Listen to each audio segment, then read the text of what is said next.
तो नमस्कार बच्चों। तो मैं क्लास प्रजापत और टॉपिक नंबर 2 क्लियर कर लिए। आज आप करांगा टॉपिक नंबर 3 और दूसरा टॉपिक करियो आप पूरा बेसिक कर लियो है एकदम। तो आपने पढ़ना का तरीका वो ही रहेगा। कोई चीज़ है वो पहले बेसिक को पढ़ांगा, उसके बाद में उसके क्वेश्चन करेंगे। तो कोई भी चीज़ है उस टॉपिक का अगर बेसिक क्लियर होता है ना तो हमें उसको क्वेश्चन करने में दिक्कत नहीं आती है, याद रखना, ठीक है। तो जब हम किसी टॉपिक का बेसिक क्लियर करते हैं तो फिर हमारे क्वेश्चन अब ऑटोमेटिक हो जाते हैं, हमें किसी से करवाने की जरूरत नहीं है। ये नहीं कि सर अगर कोई भी क्वेश्चन है वो किसी हम टीचर्स हमें बताए तब होगा, नहीं, अगर ढंग से आपने बेसिक पढ़ लिया तो ऐसा एक सिंगल क्वेश्चन नहीं होगा जो आपसे नहीं होगा। ये बात मैंने आपको पिछले वीडियो में बोली थी, अभी बोल रहा हूँ। बेसिक ढंग से कर लेना, क्वेश्चन करने में आपको कहीं भी दिक्कत आने वाली है नहीं। अब जैसे मेरा दूसरे टॉपिक हमने चैप्टर नंबर 2 किया था, तो उस चैप्टर नंबर 2 का एक मेरा फुल बेसिक वीडियो डाला हुआ है। तो आप उस क्वेश्चन को करने से पहले 2.1 और 2.2 करने से पहले आप उस बेसिक के वीडियो को देखो 2-3 बार। आपको जब तक समझ में नहीं तक 2 बार देखो, 3 बार देखो, और जब वो बेसिक आपको अगर क्लियर हो गया फिर आप देखना, फिर जाना आप क्वेश्चन में। आप उस क्वेश्चन को 1 मिनट में चुटकी में उड़ा दोगे, सही बता रहा हूँ। तो मेरा तो पढ़ाने का तरीका वही रहेगा, पहले बेसिक पढ़ाऊंगा, जितने भी महत्वपूर्ण टॉपिक बनते हैं उसके अंदर उस टॉपिक में जितने भी महत्वपूर्ण बिंदु बनेंगे वो सारे कराऊंगा, उसके बाद में क्वेश्चन करेंगे, ठीक है। तो आज हमारा टॉपिक रहेगा टॉपिक नंबर 3, चतुर्भुजों को समझना। पहले हम इसका पाठ परिचय पहले हम इसका बेसिक ही करेंगे, जैसे मैंने अपने नोट्स में किया है, ठीक है। ये तो देखो, इस टॉपिक को पढ़ने से पहले हमें एक जरूरत पड़ती है, वक्र क्या होता है।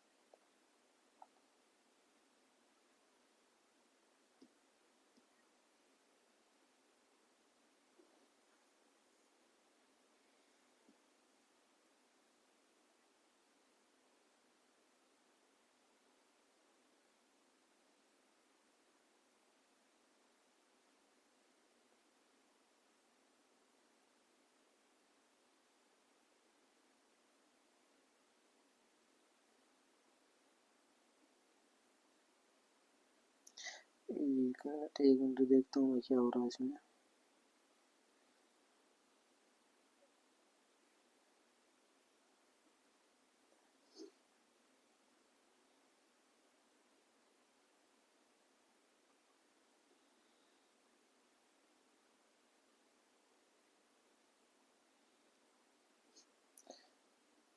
अब देखो, आपको मैं बताऊँ तो पहली बात बिंदु वक्र। तो देखो, वक्र होता है कि हम जैसे भी कोई भी पेन लिया, आप अपने डॉट को जहाँ भी रखो और रखने के बाद में आप जैसे चाहो वैसे बनाते जाओ। आपने जैसे चाहो वैसे बना दिया, वो हमारा क्या हो गया, उसे हम क्या बोलेंगे, वक्र। आपने जब पेन को रखा और रखने के बाद में आपको जो मन में है वो बना दिया ना, वही हमारा क्या हो जाएगा, वक्र। और ये वक्र हम बना कर रहे हैं समतल पर, तो ये हो जाएगा हम है, तो इसे हम बोलेंगे सरल रेखा समतलीय वक्र, ठीक है। तो अब हम बात करते हैं वक्र की। वक्र हमने देख लिया क्या होता है। तो अब हम बात करेंगे, अब देखो महत्वपूर्ण बिंदु देखो। तो एक होता है हमारा सरल वक्र। तो देखो, वे वक्र जो खुद को नहीं काटते, परिभाषा क्या है, वे वक्र जो खुद को नहीं काटते उसे हम क्या कहते हैं, सरल रेखीय वक्र।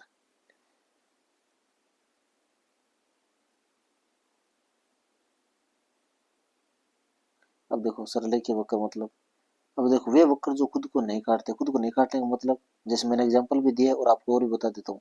अब जैसे ये वक्र है, जिसमें मैंने त्रिभुज बना दिया, तो ये क्या एक वक्र है, लेकिन मैंने इसे बना दिया, जैसे हमारे वक्र मैंने इसे बना दिया, या इसे मान के चलो आपने, हम लेते हैं ना वो एक स्टार वाले बता देता हूँ ये। तो ये हमारा क्या है, सरल वक्र नहीं है। सरल वक्र का मतलब क्या होता है, जो खुद को नहीं काटता। अब इसमें देखो, अब एग्जाम्पल में देखो आपने, तो ये सर ये भी हमारा क्या है, वक्र है। मैंने क्या बोला आपको, ये क्या होगा, वक्र। तो ये भी क्या हमारा वक्र। अब 2 नंबर और 3 नंबर, एक हमारे पास 4 नंबर वक्र, ठीक है। तो अब देखो नंबर 1, ये हमारा क्या है, पहला 1 नंबर पर दिया वो हमारा क्या होगा, सरल रेखीय वक्र। 2 नंबर पर दिया, देखो 2 नंबर हमारा क्या है। अब देखो ये अपने आप को काट रहा है ना, देखो तो ये क्या नहीं होगा, सरल वक्र नहीं होगा।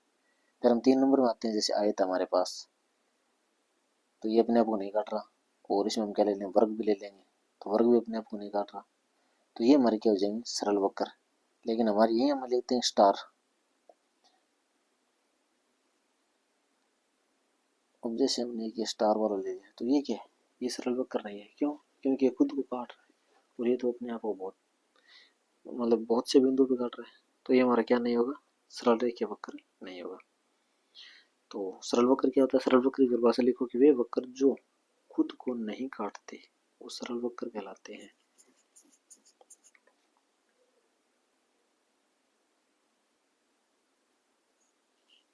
अब हमारा 2 नंबर टॉपिक क्या रहेगा, अब हमारा 2 नंबर पॉइंट लिखो, बंद वक्र।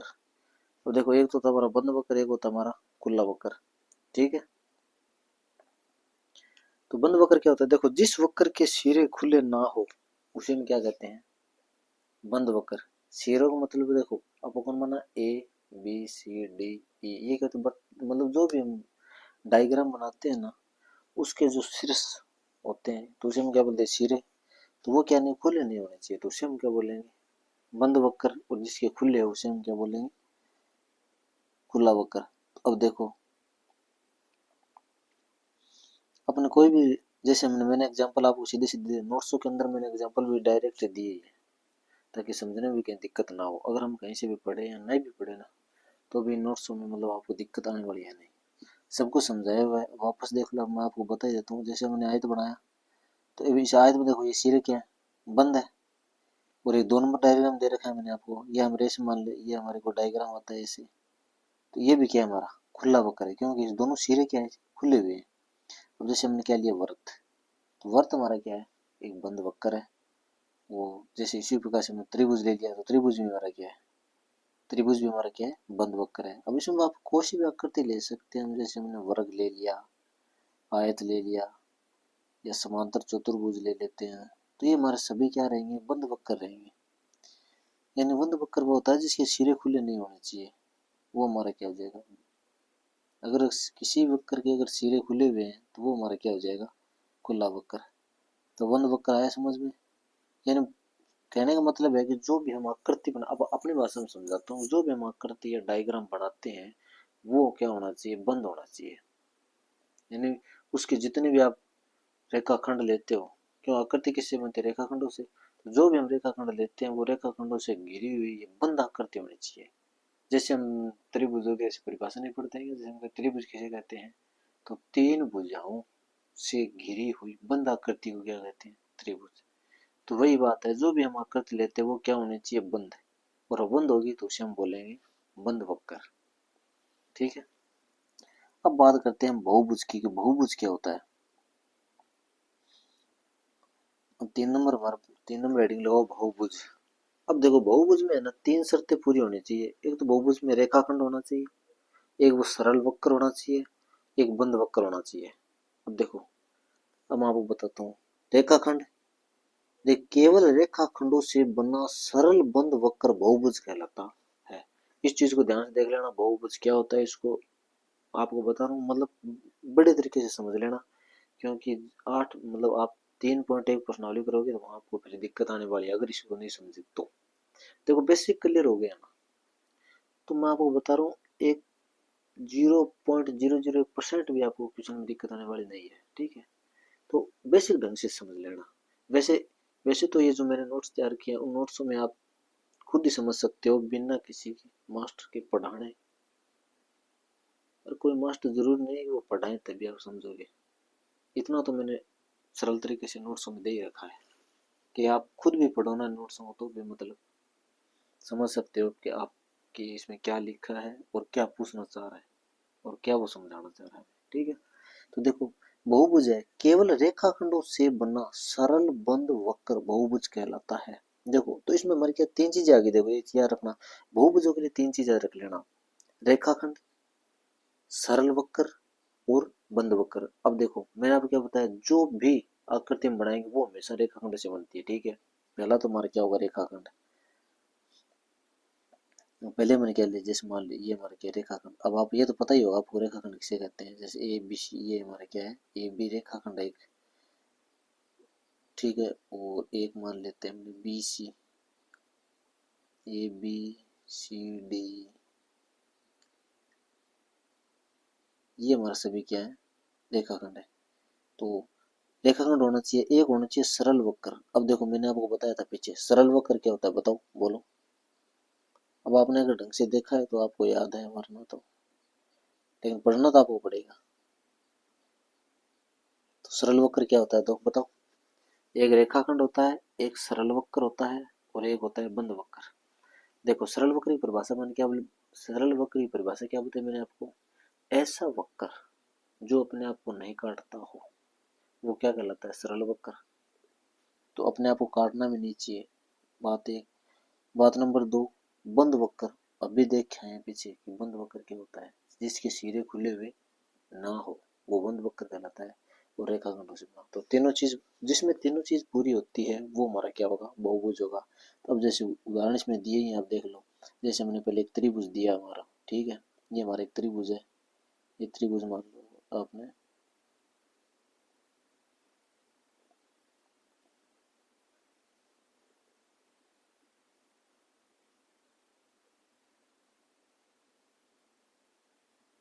ये मान लो त्रिभुज है, एक मिनट थोड़ा सही बना देता हूँ।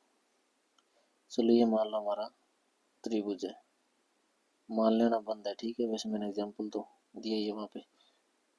अब देखो ये हमारा ए है, ये बी है, और ये क्या है सी। तो इसमें देखो हमारे कितने रेखाखंड है, तीन। ए बी, ए बी भी हमारे क्या है एक रेखाखंड है, बी सी भी क्या है हमारा रेखाखंड है, और ए सी भी क्या है एक रेखाखंड है। तो तीन रेखाखंड, तो रेखाखंड भी है। अब सरल वक्र, त्रिभुज अपने आप को कहीं काट रहा है क्या, तो क्या हो गया सरल वक्र। और बंद देखो, तीन रेखाखंडों से घिरी बंद आकृति क्या कहलाती है, त्रिभुज। तो तीन रेखाखंडों से घिरी हुई बंद आकृति है, इसका मतलब ये क्या है, बंद वक्र है। अगर ये तीनों चीज फॉलो कर रही है तो क्या होगा, बहुभुज होगा।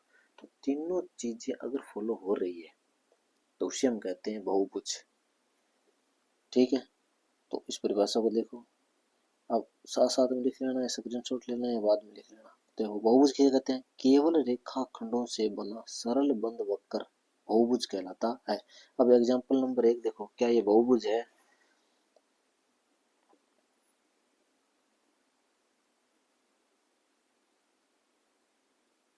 अब देखो ये हमारा त्रिभुज दिया आपको। अब देखो रेखाखंड है, और यहाँ पर आप लिखना चाहो तो लिख लो, ए लिख लेते हैं हम यहाँ, ए बी और सी। अब ये जो वक्र है वो हमारा बहुभुज है। देखो तीनों चीज शर्तें पूरी हुई है, ये मैंने आपको बता दिया। अब बात करते हैं हम दो नंबर पे, आ जाओ आप। क्या ये हमारा, देखो अब ये बताओ बहुभुज है क्या दो नंबर। देखो दो नंबर में ये आपको नीचे दिखाई नहीं दे रहा है क्या, ये आप मान लो ऐसे है, एक मिनट एक मिनट,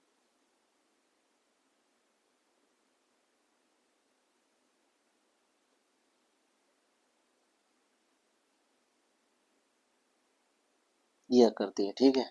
तो अब देखो रेखाखंड है, रेखाखंड है, अब इसमें देखो कितनी शर्तें पूरी हो रही है और कितनी शर्तें पूरी नहीं हो रही है। तो ये देखो रेखाखंड है, दो नंबर क्या आता है, सरल वक्र। क्या ये सरल वक्र है, मैंने अपने सरल वक्र में हमने क्या देखा कि ऐसा वक्र जो अपने आप को नहीं काटता वो क्या हो, तो उसे क्या कहते हैं, सरल वक्र। तो ये तो अपने आप को काट रहा है, इसका मतलब ये क्या नहीं है, सरल वक्र नहीं है, और बंद वक्र है। ये रेखाखंड भी अब बंद है, लेकिन एक ये तीनों शर्तें पूरी होनी चाहिए। अब देखो इसमें समझो आप, तीनों शर्तें पूरी होनी चाहिए तभी वो क्या होगा, हमारा बहुभुज होगा। इसमें एक शर्त हमारी वो क्या नहीं हो रही है, पूरी नहीं हो रही है, तो उसे हम क्या कहेंगे, बहुभुज नहीं कहेंगे, ठीक है। अब इसी प्रकार हम एग्जाम्पल देखो, तीन नंबर में देख लो, क्या ये बहुभुज होगा। देखो इसमें क्या है, रेखाखंड भी है, हमारा बंद वक्र भी है, और ये हमारा क्या है, सरल वक्र भी है। देखो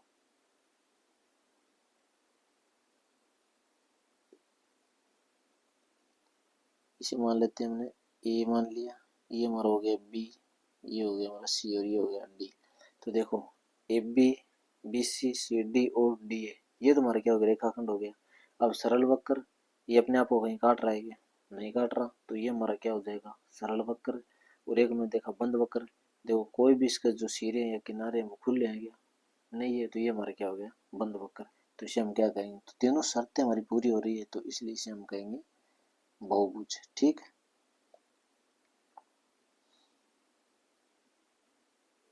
अब देखो इसमें दिए बहुभुज केवल रेखाखंडों से बना सरल बंद वक्र बहुभुज कहलाता है, ये उदाहरण दिए, यानी कि तीनों शर्त पूरी करता हो, रेखाखंड हो, सरल वक्र हो और बंद वक्र हो, तो इसमें क्या कहेंगे, बहुभुज।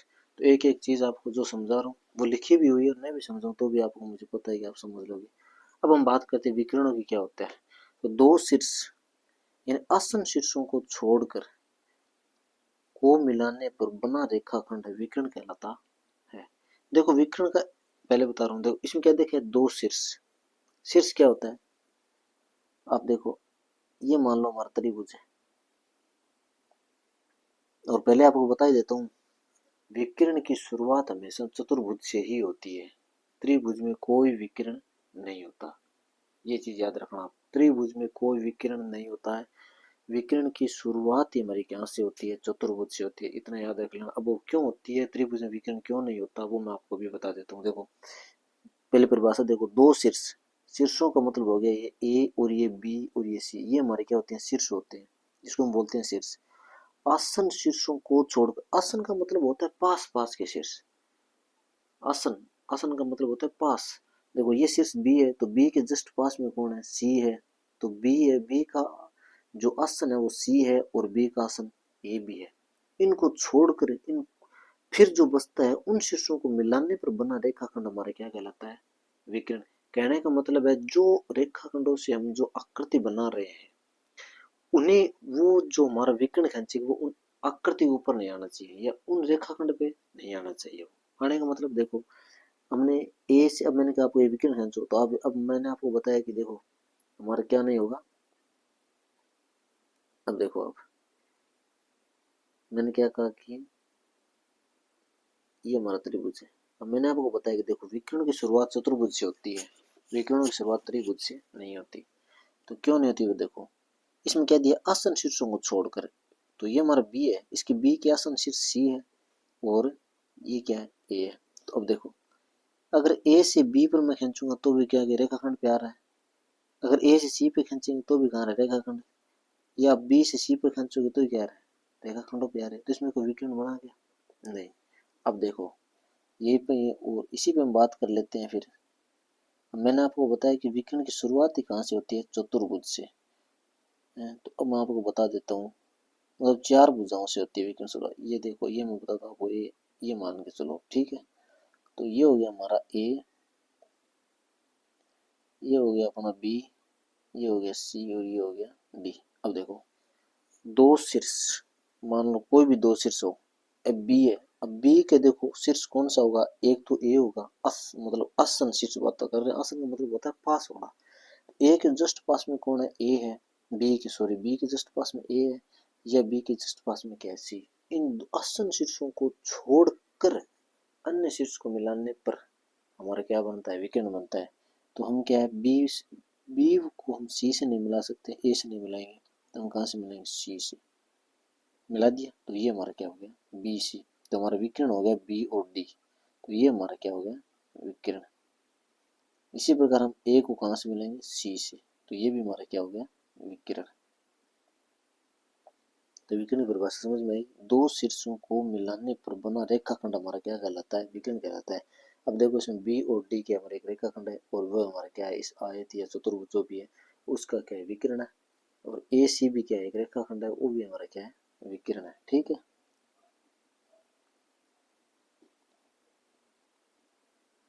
और देखो नोट लगा के दिया भी है मेरा, विकिरण की शुरुआत है वो चतुर्भुज से होती है। ठीक है, अब हम बात करते हैं अभ्यंतर और बहिर्भाग, कि बहिर्भाग क्या होता है और अंदर का भाग क्या होता है। कोई भी डायग्राम ले लेते हैं, जैसे मान लो हमने त्रिभुज ले लिया, तो ये त्रिभुज के अंदर का भाग है, उसे तो हम कहते हैं अभ्यंतर।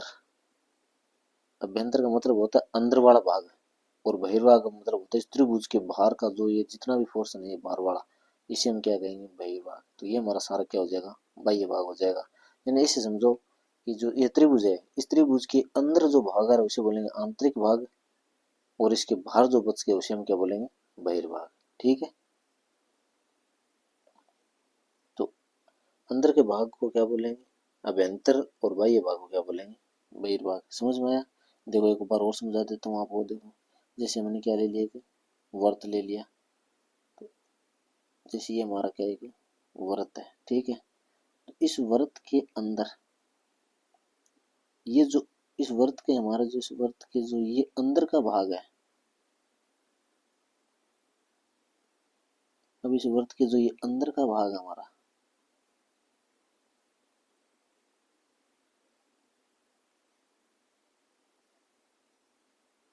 देखो मैंने अब आपको सोचो वो दूसरी पर्सनल तो बोर्ड पे करवाई थी, ये नोट्स में करवा रहे हैं। देखो इसमें क्या कलर का प्रयोग कर लेते हैं हम, कहीं भी समझाने में कहीं दिक्कत है, डायग्राम बनाने में, जैसे आगे हम कई पर्सनालिटी आएगी उसमें डायग्राम बनाएंगे अलग अलग, तो इसमें क्या कलर का प्रयोग कर लेते हैं कि थोड़ा अच्छा लगता है। ठीक है, और ये वाक्य जो बच्चा है ना, ये हमारा ये सारा क्या है, बहिर्भाग। अब जैसे आप चलो इसके ऊपर आ जाते हैं, लेकिन फिर भी बता देता हूँ, ये हमारा ये क्या हो जाएगा, बहिर्भाग। अब ये समझा देता हूँ आपको, देखो अभी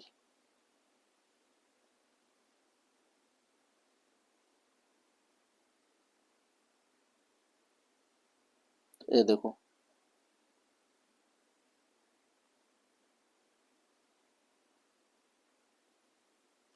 तो ये तो इसे तो हम बोलेंगे बहिर्भाग।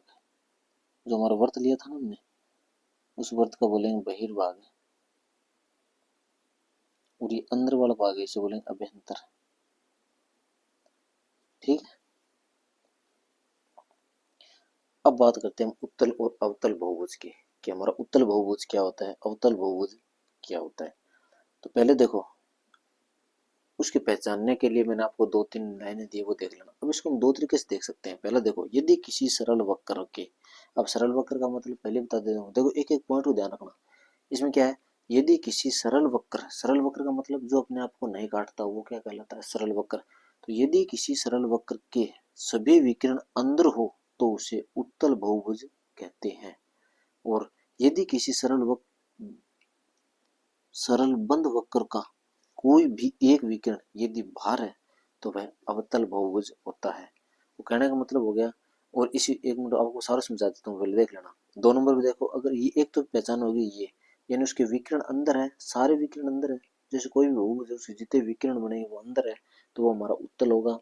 और अगर विकिरण बाहर है तो वो हमारा क्या होगा, अवतल होगा। एक बात तो याद रखना। ठीक है, यह हम क्या देखेंगे, कोण देखेंगे। अगर सभी कोण 180 डिग्री से छोटे हैं तो वो उत्तल है। और अब देखो पहचान बताता हूँ, एक तो देखो उत्तल होता है, एक होता है अवतल। देखो उत्तल है कितने अक्षर है, 3। एक होता है अवतल, कितने अक्षर है, 4। तो जो छोटा है इसका मतलब याद रखना, इसके सभी कोण 180 डिग्री से छोटे हो उत्तल, और अवतल फिर ऑटोमेटिक हो जाएगा। उसका कम से कम, यानी एक ऐसा वक्र जिसमें कम से कम एक कोण तो 180 डिग्री से क्या होना चाहिए, बड़ा, तो वो क्या हो जाएगा हमारा, अवतल बहुभुज। अब देखो मैं बताता हूँ।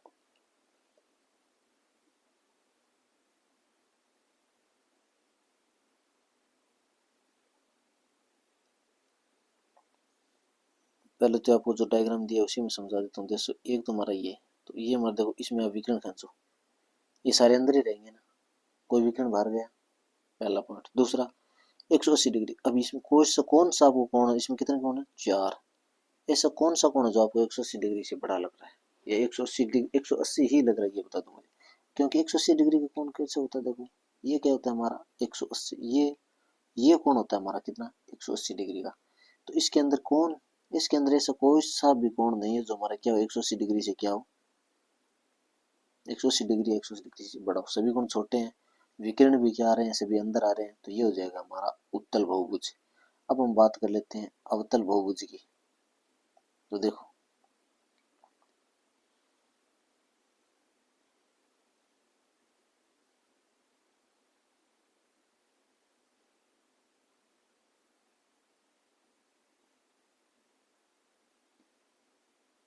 देखो, ए, ये हो गया बी, और ये हो गया हमारा सी। अब देखो इसमें विकिरण खींचते हैं। अब मैंने आपको क्या बताया कि एक एक हम बी के नहीं खींच सकते, सॉरी, एक मिनट, एक पॉइंट रह गया।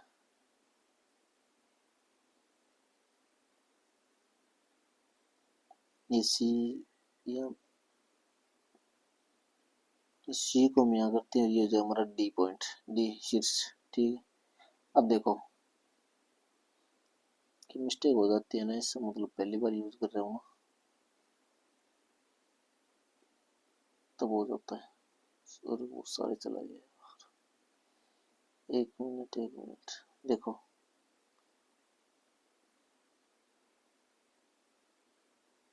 ये हमारा शीर्ष हो गया।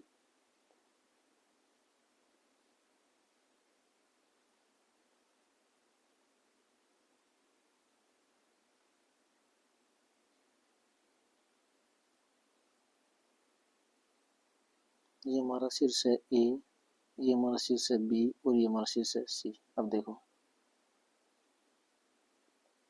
अब इसमें विकिरण खींचते हैं।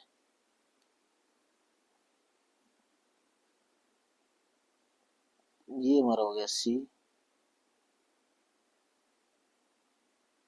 और ये हो गया हमारा डी। अब देखो, अब हम शीर्ष खींचेंगे तो एक तो हमारा शीर्ष आ जाएगा ये, ठीक है। और एक बी से सी नहीं, बी से सी हम नहीं खींच सकते क्योंकि ये इसका क्या है, आसन। ए भी नहीं खींच सकते, तुम क्या कहना डी। तो देखो ये मिला दिया बी को डी। अब ये बी डी भी हमारा क्या एक विकिरण है, यानी ये ए सी भी हमारा क्या एक विकिरण है, और ये बी डी भी हमारा क्या है विकिरण है। लेकिन ये विकिरण क्या है, बाहर आ रहा है, यानी जो भी हमने वक्र लिया है उस वक्र से बाहर है। तो कोई भी विकिरण अगर उस वक्र से बाहर आता है तो उसे उस वक्र को हम, या उस वक्र को क्या कहेंगे, उत्तल बहुभुज, ठीक है। और दूसरा तरीका, दूसरा हमने इसकी पहचान करने की वो ट्रिक देखी, वो हमने क्या देखी, देखो वो मैंने आपको बताया था कि 180 डिग्री से, अगर कोण 180 डिग्री से, सभी कोण अगर 180 डिग्री से छोटे हैं तो वो क्या होगा, उत्तल। वो मैंने आपको साथ में बता दिया। एक कोण, अब मैंने आपको क्या बताया कि एक कोण कम से कम क्या होना चाहिए, 180 डिग्री से बड़ा होना चाहिए। तो देखो 180 डिग्री कोण क्या होता है, देखो मैंने क्या बताया, ये होता है 180 डिग्री। अब ये बड़ा कब होगा, अगर हम इसको ऐसे, अब आप कहीं भी ले लो, ऐसे ले लो या ऐसे कर देना थोड़ा सा, ये 180 डिग्री से छोटा ही होगा। क्यों, ये 180 होता है। अब इसको अगर ऐसे करते करते थोड़ा सा वैसे कर दिया ना, तो ये क्या होगा, फिर 180 डिग्री से छोटा। तो 180 डिग्री से बड़ा होने का मतलब है कम से कम ऐसा होना चाहिए ये। तो ये देखो, ये जो हमारा कोण बनेगा वो क्या होगा, 180 डिग्री से बड़ा होगा। तो कोण जो सी होगा वो हमारा क्या होगा, 180 डिग्री से बड़ा। देखो ये कोण, ये कोण बनेगा वो 180 डिग्री से बड़ा है, इसका मतलब ये हमारा क्या हो गया, अवतल बहुभुज। इसकी दोनों पहचान समझ में आई। देखो पहचान नंबर 1 में मैंने आपको क्या बताया कि दोनों, यदि किसी सरल वक्र के सभी विकिरण अंदर हो तो उसे उत्तल बहुभुज कहते हैं, और यदि किसी सरल वक्र का कोई भी एक विकिरण यदि बाहर है तो वह अवतल बहुभुज कहलाता है। फिर दूसरी पहचान, आप इस प्रकार से भी इसकी पहचान कर सकते हो कि अगर सभी कोण किसी वक्र के 180 डिग्री से छोटे हैं तो वो उत्तल बहुभुज है, और कम से कम कोई वक्र है और कम से कम उसका एक कोण 180 डिग्री से बड़ा है तो हम क्या कहते हैं, उसे अवतल बहुभुज, ठीक है। अब बात करते हैं हम सम और विषम बहुभुज की। तो देखो सम बहुभुज, तो हमने क्या लिखा है कि सम बहुभुज के सभी कोण और सभी भुजाएं आपस में क्या होती है, बराबर। तो विषम में तो अपने आप पता चल जाएगा फिर। अब देखो नीचे मैंने उदाहरण दिया है, ये, अब देखो ये मान लो हमने क्या है, एक वर्ग ले लिया मैंने, ये हमने एक वर्ग ले लिया। अब हमें पता है कि वर्ग की चारों भुजाएं क्या होती है, चारों भुजाएं समान होती है, और कोण भी कितने डिग्री का होता है, सभी 90-90 डिग्री होते हैं, तो कोण भी क्या होते हैं, समान। तो सभी भुजाएं भी समान है और सभी कोण भी समान है, इसका मतलब ये हमारा क्या हो जाएगा, समबहुभुज। समबहुभुज का मतलब क्या है, यानी ऐसा बहुभुज जिसके सभी कोण और सभी भुजाएं आपस में क्या हो, बराबर हो। तो इसकी देखो चारों भुजाएं भी बराबर है और चारों कोण भी क्या है, बराबर है, तो वो हमारा क्या हो जाएगा, समबहुभुज। अब फिर बात करते हैं हम, जैसे आयत की बात कर लेते हैं। अब हम बात कर लेते हैं आयत की। तो देखो ये है हमारा आयत, ठीक है। और अब हम बात कर लेते हैं ऐसे आयत में।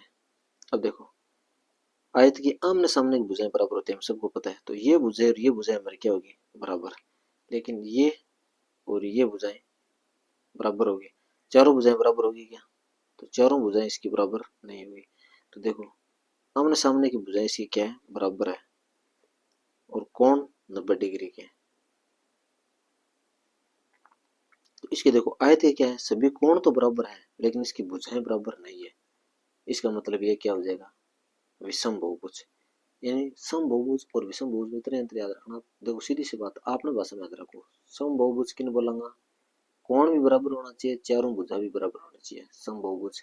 अब मैं आपको यहाँ चारों में बता रहा हूँ, भुजा 5 भी हो सकती है, 6 भुजा भी हो सकती है, 7 भी हो सकती है। क्यों, क्योंकि हम यहाँ पर बहुभुज की बात कर रहे हैं। तो कहने का मतलब आप ऐसे याद रख लेना, जितनी भी भुजा हो, यानी ऐसा बहुभुज जिसमें कितनी भी भुजाएं हो, वो बहुभुज की सभी भुजाएं बराबर होनी चाहिए, समान होनी चाहिए, और उसके जितने भी कोण बनते हैं वो सारे कोण भी क्या होने चाहिए, समान होने चाहिए। तो उसे कहते हैं समबहुभुज। और यदि किसी के कोण समान है लेकिन उसकी भुजाएं बराबर नहीं है, या सभी की सारी भुजाएं बराबर है कोण बराबर नहीं है, तो वो क्या हो जाएगा, विषम बहुभुज।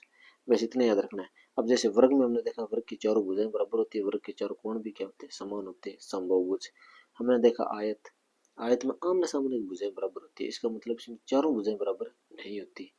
तो हमें कोण देखने की आवश्यकता है नहीं। और देखो देख लो कोण भी चारों के बराबर है, तो ये हमारा क्या होगा, विषम बहुभुज होगा। इसी प्रकार समचतुर्भुज दिया है, समचतुर्भुज में चारों कोण क्या होते हैं, बराबर होते हैं, सॉरी चारों भुजाएं क्या होती है, बराबर होती है। समचतुर्भुज में समचतुर्भुज की सभी भुजाएं क्या होती है, बराबर होती है, लेकिन इसके क्या कोण बराबर नहीं होते। एक कोण 90 डिग्री से छोटा होगा, फिर एक कोण 190 डिग्री से थोड़ा बड़ा होगा, तो इसके कोण बराबर नहीं होते। तो इससे मतलब ये भी क्या हो जाएगा, विषम बहुभुज। तो इस प्रकार से जो आकृति दी हुई आप उदाहरण देख लेना, ठीक है।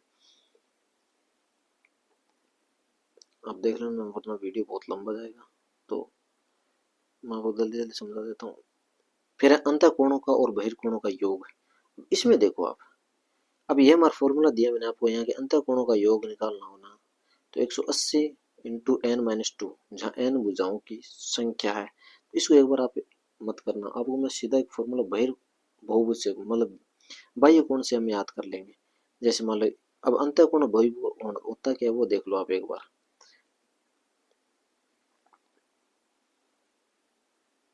जैसे ये मेरा त्रिभुज है और ये हमारे त्रिभुज में क्या होता है, कोण होते हैं, ठीक है। तो ये जो कोण है ना हमारे, ये तीनों, ये क्या है, त्रिभुज के अंदर है नहीं, तो उसे तो हम बोलेंगे अंतःकोण या आंतरिक कोण। क्या बोलेंगे, आंतरिक कोण। अब बात करते हैं हम बाह्य कोणों की। तो देखो ये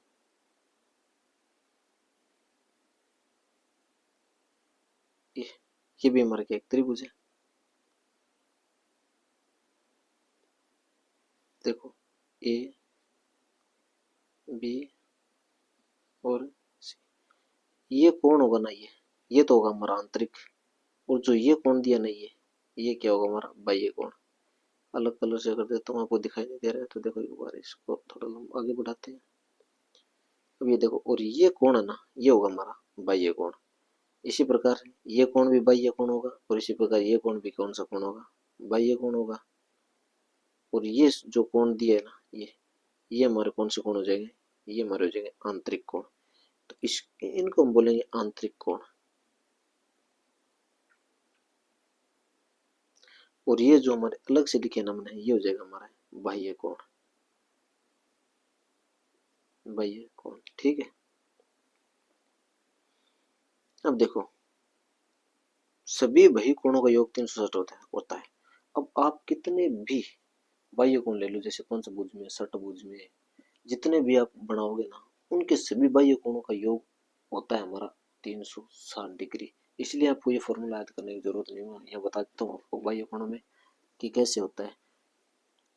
देखो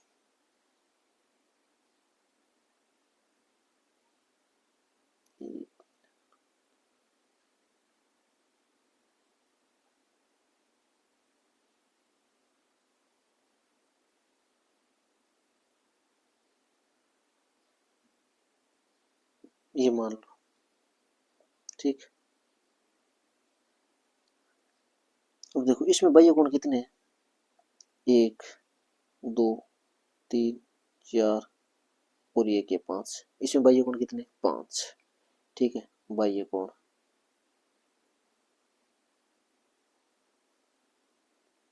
5। देखो यहाँ देखो आप दोबारा, आपको यहाँ समझाता हूँ पूरा। अंतर बाह्य कोणों का, सभी बाह्य कोणों का योग देखो। एक हमने क्या लिया? 5।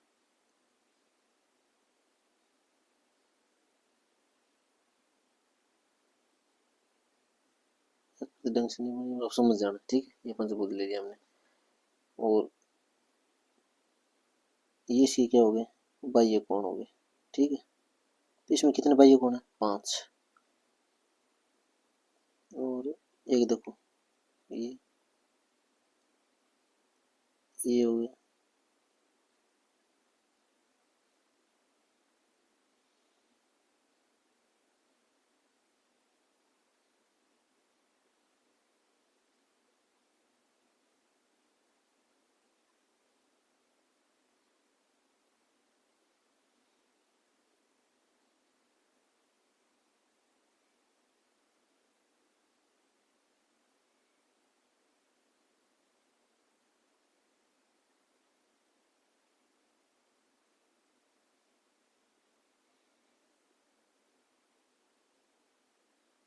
ये मान षटभुज हमारा। ठीक है, अब देखो इसमें बाह्य कोण, एक ये हो गया, एक ये, एक ये, 3, 4, 5 और 6।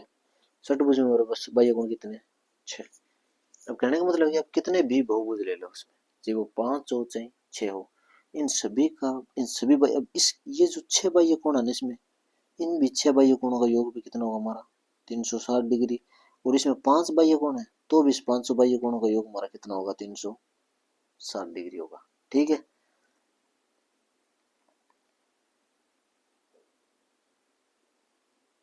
अब देखो,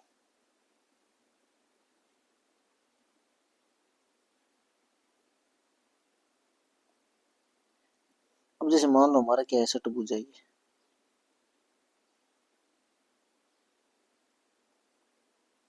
ये हमारा षटभुज। ठीक है,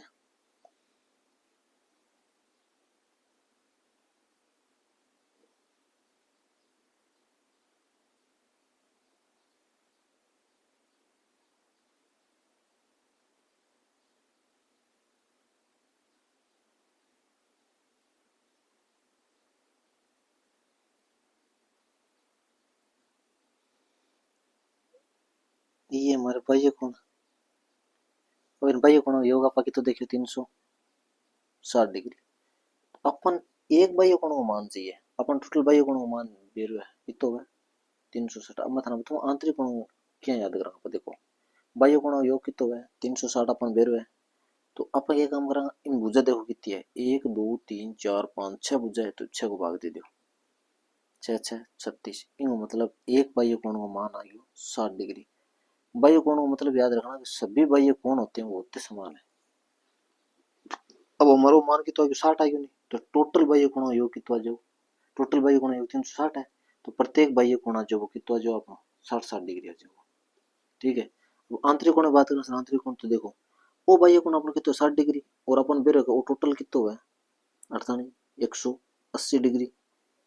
यहाँ से समझो ना, देखो इसे, इसको यहाँ से समझो, ये जो लाइन दी है ना आपको, ये इसके ऊपर बनने वाला टोटल कोण कितना होगा? ये टोटल होता है 180 डिग्री का। और हमारे पास ये इतना दिए, और ये दिया हमारे पास बाह्य कोण 60 डिग्री। 60 डिग्री दिया, टोटल 180 होता है, तो इसमें 60 डिग्री कम कर दें, कितना बचे? 120 डिग्री। तो ये आंतरिक कोण हमारा कितना आ गया? 120 डिग्री। तो अब देख लो, 120, 120, 120, 120, 120, तो 120 को हम किससे गुणा करेंगे? 6 से गुणा कर देंगे, तो कितना आ जाएगा? आंतरिक कोण का योग कितना आ जाएगा? 720 डिग्री। तो बाह्य कोणों का हमें पता है 360 होता है, जितनी भुजा दी हुई होती है उसका उसमें 360 हम क्या दे देंगे? भाग। तो हमारा एक बाह्य कोण निकल के आ जाएगा, और जब एक बाह्य कोण निकलता है तो हम एक आंतरिक कोण भी निकाल लेंगे, क्योंकि हमें पता है एक रेखा पर बनने वाले कोण का मान होता है 180 डिग्री। तो उसमें से बाह्य कोण का मान निकालेंगे। अब ये रेखा है, जैसे हमारे मान लो ये, अब ये रेखा है पूरी, अब इस पे पूरे पे बनने वाला कोण 180 है, और हमें ये पता है कितना है? 60 डिग्री। तो हम आंतरिक कोण का मान नहीं निकाल सकते क्या? 180 में 60 घटा दें, कितना आ जाएगा? 120 डिग्री। ठीक है, अब समझते, अब आते हैं हमारे नोट्स पे। देखो अंतः कोण बाह्य कोण, सभी बहिष्कोणों का योग कितना होता है 360। सभी अंत देखो त्रिभुज है, जैसे त्रिभुज के अंत कोणों का योग होता है 180 डिग्री और त्रिभुज के बाह्य कोणों का योग हो जाएगा 360 डिग्री। अब इसमें भुजा देखो कितनी, एक त्रिभुज है, त्रिभुज में कितनी भुजा होती है 3। त्रिभुज के तीनों कोणों का योग आंतरिक कोणों का योग अपन बेर तो 180 डिग्री। बाह्य कोणों को भी अपन बेर बाह्य कोणों का योग कितना होता है 360 डिग्री। तो आप एक बाह्य कोण को मान याद करेंगे तो 360 में क्यों भाग देंगे, तीन को मतलब एक बाह्य कोण को मान आएगा 120 डिग्री। तो आंतरिक कोण को मान निकाल लेंगे अपन। आंतरिक कोण को मान क्या निकालना देखो, अब अपन बेरो पड़ अपने वो अपन के त्रिभुज हो, जो मान लो ये त्रिभुज दे रखे ये। अब तीनों योग 300 कितो 60 भाग दियो तीन को तो 120 डिग्री। ये कोण को मान कितो आ गयो 120 डिग्री। ठीक है, लेकिन अपन बेरो है कि पूरे कोण को मान कितो है 180 डिग्री। तो अपना वो इतो कोण आ गयो 120 डिग्री। क्यों मतलब वो अंदर को कोण बच्चा वो कितो डिग्री बच्चा वो 180 में 120 जाओगा तो 60 डिग्री। तो अब अपन बेरो पड़ियो त्रिभुज का आंतरिक कोण का योग कितो है 300 सॉरी कितो 60 डिग्री, वो भी कितो है 60 डिग्री और वो भी कितो जो 60 डिग्री काटांगा तो है। ठीक है, इस प्रकार से हम क्या करें, अगर बाह्य कोण आंतरिक कोण हम अगर आंतरिक कोणों का भी पूछे ना हमें, देखो ये दिया हमें, और अंतः कोणों का अगर योग पूछे तो इस फॉर्मूले से निकालो, तो इस फॉर्मूले से निकाल लेना, वरना इस फॉर्मूले से निकालने की हमें कोई जरूरत है नहीं। हम क्या करें, डायरेक्ट बाह्य कोण है, बाह्य कोणों का योग हमें पता होता है कितना होता है 360, उसमें से हम क्या देंगे भुजाओं का भाग देंगे तो हमारे एक बाह्य कोण निकल के आ जाएगा। उस बाह्य कोण से क्या करेंगे आंतरिक कोणों को याद कर लेंगे और अंतः कोण को जितनी भुजा दी हुई है उससे गुणा कर लेंगे, अंतः कोणों का योग आ जाएगा। ठीक है, अब जैसे बाह्य कोण 360 है, वो कौन सा हमारा ये हमारे पंचभुज है, तो 360 5 को भाग देते हैं तो एक बाह्य कोण आ गया अपना 72 डिग्री को। अब बाह्य कोण को योग 72 डिग्री है तो 180 में 72 डिग्री घटा दें तो आपने एक आंतरिक कोण निकलेगा जो वो। ठीक है, इसका फॉर्मूला है समबहुभुज का एक बहिष्कोण। अगर समबहुभुज है और उसके में बाह्य कोण याद करना है तो 360 में भाग देंगे भुजाओं का तो हमारा एक बाह्य कोण आ जाएगा। ठीक है, तो ये रहा हमारा आज का नोट्स, और इसे देख के आप नोट्स बना लेना, और इसको समझ में नहीं आया तो वीडियो एक या दो बार आप देख लेना। वैसे तो जो मैंने समझाया बीच बीच में वो भी देख लेना, और बाकी इस वीडियो को आप एक दो बार देखना, आपको सारी समझ में आ जाएगी। और जब ये बेसिक समझ में आ जाएगा तो उसके बाद में इसके अंदर एक सिंगल क्वेश्चन नहीं बचेगा जो आपसे नहीं होगा। ठीक है, धन्यवाद। बाकी करेंगे हम कल, हमारा बेसिक भी है क्योंकि कल हम करेंगे उसका थोड़ा, हमारा बच गया चतुर्भुज, तो हम चतुर्भुज प्रकार की बात करेंगे वो हम करेंगे कल। ठीक, धन्यवाद।